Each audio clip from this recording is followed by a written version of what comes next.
ಆರೋಪಿ ನಟ ದರ್ಶನ್, ಪವಿತ್ರ ಗೌಡ ಸೇರಿದಂತೆ ಒಟ್ಟು ಈ ಒಂದು ಕೊಲೆಯಲ್ಲಿ ಪಾತ್ರವಾಗಿದ್ದಂಥ ಒಟ್ಟು 17 ಜನ ಆರೋಪಿಗಳು ಕೂಡ ಇವತ್ತು ಮೊದಲನೇ ಬಾರಿಗೆ ಸಿಟಿ ಸಿವಿಲ್ ಕೋರ್ಟ್‌ಗೆ ಬಂದಿದ್ರು.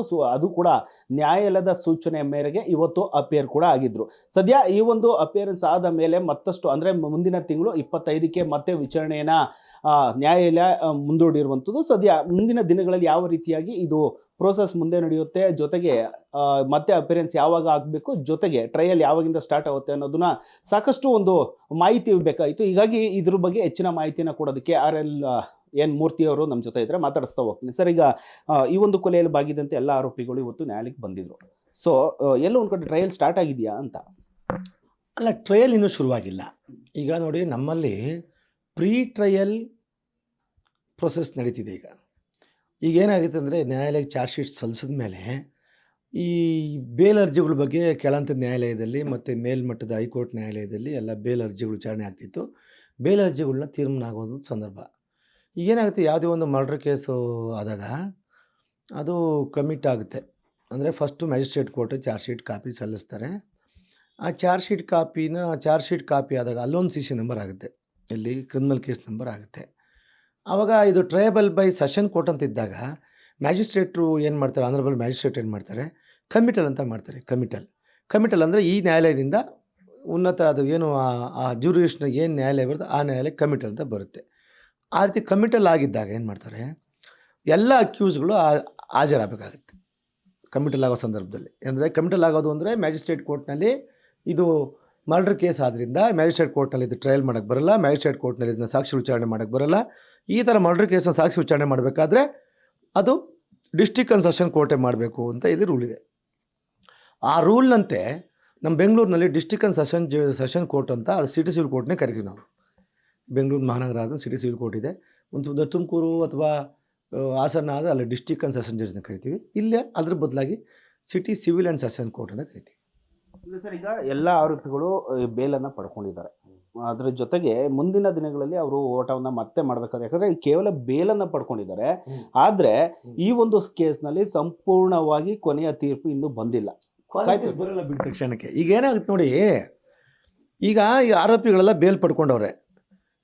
ಕೆಳಹಂತ ನ್ಯಾಯಾಲಯ ಬೇಲ್ ರಿಜೆಕ್ಟ್ ಮಾಡಿತ್ತು. ಈಗೇನು ಟ್ರಯಲ್ ನಡೀತಿದ್ದಲ್ಲ CCH 57 ಬೆಂಗಳೂರು ಸಿಟಿ ಸಿವಿಲ್ ಕೋರ್ಟ್ನಲ್ಲಿ, ಆ ಕೋರ್ಟು ಇವರಿಗೆ ಬೇಲ್ನ ಕೊಟ್ಟಿರಲಿಲ್ಲ. ಅದನ್ನು ಚಾಲೆಂಜ್ ಮಾಡಿ ಹೈಕೋರ್ಟ್ನಲ್ಲಿ ಎಲ್ಲ ಆರೋಪಿಗಳು ಅದನ್ನು ಅವ್ರಿಗೆ ಬೇಲ್ ಪಡ್ಕೊಂಡಿದ್ದಾರೆ. ಅಂತೂ 17 ಜನಕ್ಕಂತ ಕಾಣುತ್ತೆ. A1 Pavithra versus state of Karnataka Kamakshipalya police station. ಈಗ ಅವರು ಅಪಿಯರೆನ್ಸ್ ಆಫ್ ಅಕ್ಯೂಸ್ಡ್ ಅಂತ ಸ್ಟೇಜ್ ಇತ್ತು ಇವತ್ತು. ಅಂದರೆ ಎಲ್ಲ ಆರೋಪಿಗಳು ನ್ಯಾಯಾಲಯದ ಮುಂದೆ ಹಾಜರಾಗತಕ್ಕದ್ದು ಅಂತ. ಹಂಗಾಗಿ ಎಲ್ಲರೂ ಬಂದರು ಇವತ್ತು. ಯಾರೂ ಅಬ್ಸೆಂಟ್ ಆಗಿಲ್ಲ. ನನ್ನ ಪ್ರಕಾರ ಯಾರೂ ಅಬ್ಸೆಂಟ್ ಆಗಿಲ್ಲ, ಕೋರ್ಟಿಗೆ ಬಂದಿದ್ದಾರೆ. ನೆಕ್ಸ್ಟ್ ಡೇಟ್ನಲ್ಲಿ ಇಯರ್ ಬಿಫೋರ್ ಚಾರ್ಜ್ ಅಂತ ಮಾಡ್ತಾರೆ. ಈಗ 25ನೇ ತಾರೀಕು ಮುಂದೂಡಲಾಗಿದೆ. ಬೈ ಚಾನ್ಸ್ ಆರೋಪಿಗಳು ಏನಾದರೂ ಬೇರೆ ಕಾರಣಗಳನ್ನು ಹೇಳಿ ಇವತ್ತು ಕೋರ್ಟ್ಗೆ ಬರೋದನ್ನ ತಪ್ಪಿಸ್ಬೋದಾಯ್ತಾ? ಇಲ್ಲ ಮುಂದಿನ ಅದಕ್ಕೆ ಕೆಲವೊಂದು ಒಂದು ಪ್ರಾಬಬಲ್ ರೀಸನ್ ಬೇಕಾಗುತ್ತೆ, ಅವತ್ತು ನಾನು ಈ ವಿಚಾರಣೆಗೆ ಬರೋದಕ್ಕೆ ಆಗೋದಿಲ್ಲ ಅದಕ್ಕೆ ಹೇಳ್ತೀನಿ ನೋಡಿ. ಈಗ ನ್ಯಾಯಾಲಯದ ಮುಂದೆ ನ್ಯಾಯಾಲಯ ಕರೆದಾಗ ಹಾಜರಾಗಬೇಕು ಅಂತ ಬೇಲ್ ಕಂಡೀಷನ್ ಇದೆ. ಕೆಲವು ಸಂದರ್ಭಗಳಲ್ಲಿ ನ್ಯಾಯಾಲಯಕ್ಕೂ ವಿವೇಚನಾ ಶಕ್ತಿ ಇದೆ. ಯಾವುದೋ ಒಂದು ಸಂದರ್ಭಕ್ಕೆ ತೀವ್ರವಾದ ಒಂದು ಯಾವುದೋ ಕಷ್ಟದ ವಿಚಾರಕ್ಕೆ ಬರಲಿಕ್ಕಾಗಲ್ಲ. ಅಷ್ಟನ್ನೇ ಇಟ್ಕೊಂಡು ನಾವು ಅವ್ರ ಮೇಲೆ ಬೇಲ್ ಕ್ಯಾನ್ಸಲ್ ಮಾಡೋದಾಗಲಿ ಅವ್ರನ್ನ ಮಾಡೋಕ್ಕಾಗಲ್ಲ. ಈಗ ಅವ್ರ ಮನೆಗೆ ಯಾರೋ ಒಬ್ಬರು ತೀರ್ಕೊಂಡ್ಬಿಡ್ತಾರೆ ಆರೋಪಿಗಳ ಮನೆಗೆ, ಆವಾಗ ಅದು ಬಿಟ್ಟು ಬರಲಿಕ್ಕಾಗಲ್ಲ. ನ್ಯಾಯಾಲಯ ನಂಬುವಂಥ ಒಂದು ಕಾರಣ ಕೊಡಬೇಕು, ಜೊತೆಗೆ ಕಾನೂನಲ್ಲಿ ಅದಕ್ಕೆ ಮಾನ್ಯತೆ ಇರಬೇಕು. ಆವಾಗ ಪ್ರತಿಯೊಬ್ಬರು ಆರೋಪಿಗಳು ಎಲ್ಲರೂ ಕೋರ್ಟ್ ಮುಂದೆ ಬಂದ್ರೇ ಕೇಸ್ ಫಾಸ್ಟಾಗಿ ಮುಗಿಯೋದು, ಸಾಕ್ಷಿ ವಿಚಾರಣೆ ಆಗೋದು, ಅವರು ಪಾರ್ಟಿ ಸವಾಲು ಹಾಕೋದು, ಪಾರ್ಟಿ ಸವಾಲು ಮಾಡೋಕ್ಕೆ ಸಾಧ್ಯ. ಇವ್ರ ಮುಂದೆ ಪಾರ್ಟಿ ಸವಾಲು ಮಾಡ್ತಾರೆ, ಯಾರು ಅಪರಾಧಿಗಳ ಮುಂದೆ ಪಾರ್ಟಿ ಸವಾಲು ಮಾಡ್ತಾರೆ. ಅದಕ್ಕೆ ನಾನು ಈಗ ನೋಡಿ ಇವತ್ತು ಎಲ್ಲರೂ ಬಂದಿದ್ದಾರೆ ಅಂತ ಕಾಣುತ್ತೆ. ಎಲ್ಲ ಆರೋಪಿಗಳು ನ್ಯಾಯಾಲಯದ ಹಾಜರಾಗಿದೆ. ನ್ಯಾಯಾಲಯ ಅದನ್ನು ಕೇಸ್ ಮುಂದೂಡಿದೆ. ನೆಕ್ಸ್ಟ್ ಡೇಟಲ್ಲಿ ಒಂದು ಆದೇಶ ಕೂಡ ಮಾಡಿದೆ, ಇವತ್ತೇನು ಮಾಡಿದೆ ಅಂತ. ಇವತ್ತೇನು ಆದೇಶ ಮಾಡಿದೆ ಅಂದರೆ ಅದರ ಮೇಲೆ ನೆಕ್ಸ್ಟ್ ಡೇಟಲ್ಲಿ ಅವರೆಲ್ಲ ಆರೋಪಿಗಳು ಹಾಜರಾಗಿ ಒಂದು ವೇಳೆ ಸಾಕ್ಷಿಗಳು ಬಂದರೆ ಸಾಕ್ಷಿ ವಿಚಾರಣೆ ಆದರೆ ಸಾಕ್ಷಿಗಳ ಒಂದು ಪಾರ್ಟಿ ಸವಾಲನ್ನು ಅವರು ವಕೀಲರ ಮುಖಾಂತರ ಮಾಡಿಸ್ಕೋಬೇಕು. ಇದು ಒಂದು ನ್ಯಾಯಾಲಯದ ಪ್ರೊಸೀಜರ್.